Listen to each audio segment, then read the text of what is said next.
At 3:30, we got Maryland, who's 3-0, traveling to Michigan State, who's 2-1 in an elimination game. Maryland favored by 7.5 on NBC. Taulia Tagovailoa, the second time in 3 weeks that Maryland game will be on NBC.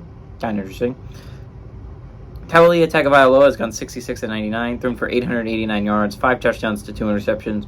Roman Henby on the ground has had 40 carries for 243 yards and 4 touchdowns. And Deshaun Jones had 13 catches for 198 yards and 2 touchdowns. Noah Kim for the Spartans has gone 48-84, thrown for 707 yards, 5 touchdowns to 1 interception. Nathan Carter's had 54 carries for 272 yards and 4 touchdowns. And Christian Fitzpatrick's had 6 catches for 164 yards. Michigan State's 10-3 against Maryland all time. Last game did go to Maryland, though, in 2022. There's been 2 one-possession games in this series history. Michigan State won both of them. So, one possession is kind of leaded more from Michigan State, and Michigan State has been rather dominant in this series as of late, but I'd like to point out that Maryland is the much better football team here, and Maryland should win this one. Michigan State's coming off an absolutely embarrassing loss against Washington. Now, it is Washington, but they got destroyed at home. There's so much turmoil going on inside the program with the Mel Tucker situation.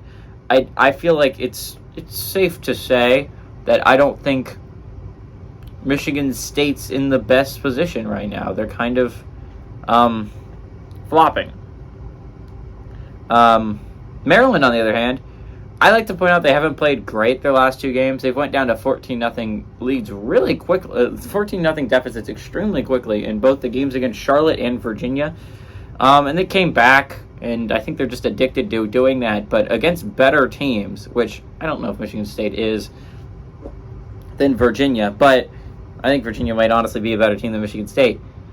But against better teams, which you will have to face later if you're Maryland, against teams like Penn State and Ohio State and Michigan and teams like that, if you're Maryland, that's not going to work. If you go down to 14, you can't take a 14-point deficit quickly. It's going to be hard to come back from that one if you're Maryland. Michigan State's not a super good team. Even if it's at Michigan State, Maryland has looked way better. If they can just get consistent, I think they could be a threat in the Big Ten this year. I think they get a little bit more consistent here. Give me Maryland to win and cover on the road.